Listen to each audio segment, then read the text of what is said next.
Weedy, thank you very much for joining us on the programme. Let's now turn to the Middle East, where Israeli Prime Minister Benjamin Netanyahu has announced a more intensive offensive against Hamas in Gaza, approved by the Security Cabinet, potentially involving the full seizure of the enclave and tighter control over aid.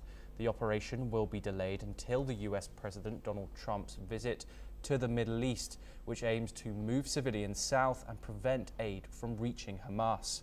Israeli troops already control a third of Gaza, and new plans could transfer aid distribution to private firms. Amid warnings of famine, protests are growing in Israel for a hostage deal. The military is calling up reservists, and Israel may act if no agreement is reached during Trump's visit. Hamas rejected the plan and demanded a full ceasefire, an Israeli withdrawal and the release of all prisoners from both sides.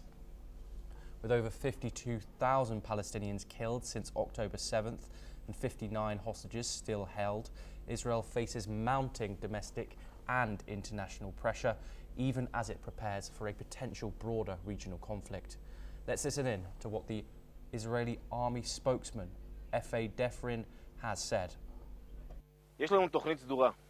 אנחנו מתקדמים ועוברים לשלב חדש ועצים יותר.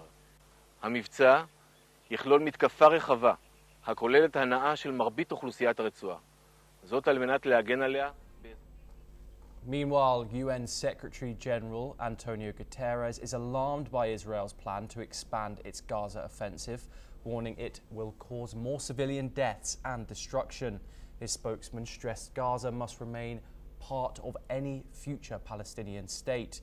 Meanwhile, President Trump reaffirmed the US commitment to delivering food aid to Palestinians in Gaza when questioned about Israel's planned expanded offensive, but did not comment on the military operation. Speaking briefly to reporters at the White House, let's listen in. We're going to help the people of Gaza get some food. People are starving, and we're going to help them get some food. A lot of people are making it very, very bad. If you look, Hamas is making it impossible because they're taking everything that's brought in. But we're going to help the people of Gaza because they're being treated very badly by Hamas. Thank you. We're now joined by Professor Madhav Nalaput, editorial director of the Sunday Guardian, to discuss this in further detail. Professor Nalaput, thank you very much for joining us. Israel already controls a third of the Gaza Strip. Why escalate now, especially with international warnings of famine and humanitarian collapse? Look, the international community has done very little so far to prevent Hamas from running Gaza. I'm sorry to say, a terror organization has been running the territory of Gaza. And unfortunately, a large part of the population of Gaza was radicalized, many by coercion, because if you don't become part of Hamas, you're in deep trouble. You face a threat even to your life, or at least freedom, not only you, but your whole family. So that has been going on for a very long time, and the international community has done nothing about it. On the other hand, it has flooded Gaza with food and other assistance, so that frankly, Gazans who have no jobs, frankly, they have no jobs, they are living very well thanks to assistance, and that's a very good thing. The more people benefit from assistance, the better.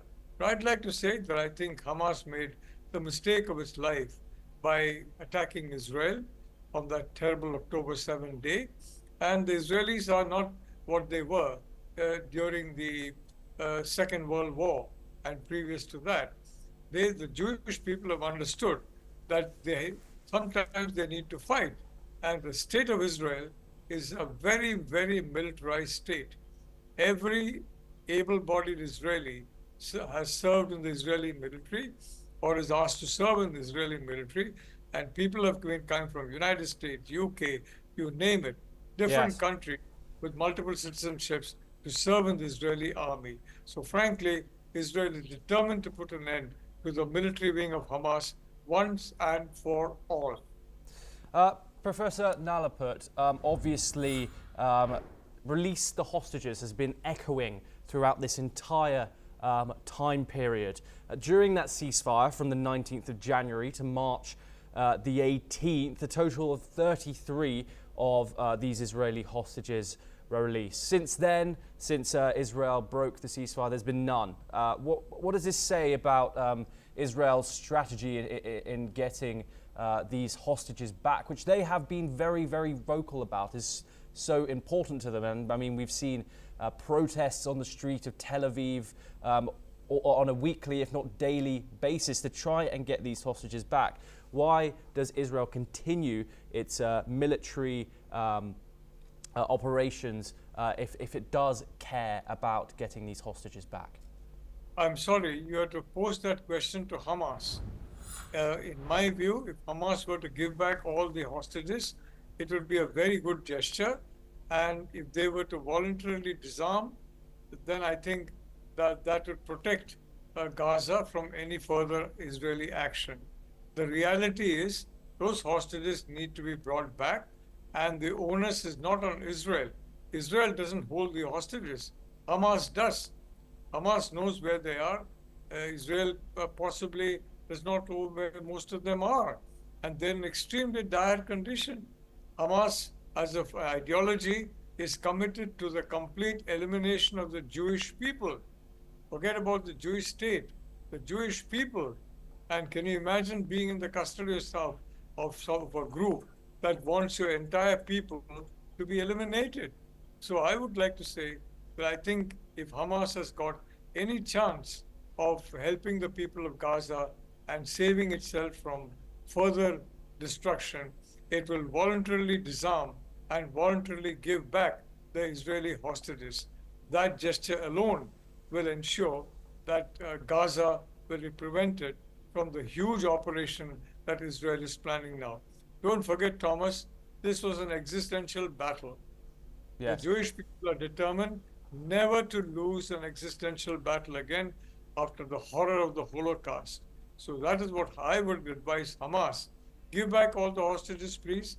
Those who are surviving, those who have not survived, please give them back now, and then voluntarily disarm and run a civilian government, because if you do not, then unfortunately, not only you, but the entire people of Gaza are going to suffer a horrible fate. Thank you. Professor Nadav Nalapat, thank you very much for joining us. We stay in the Middle East now.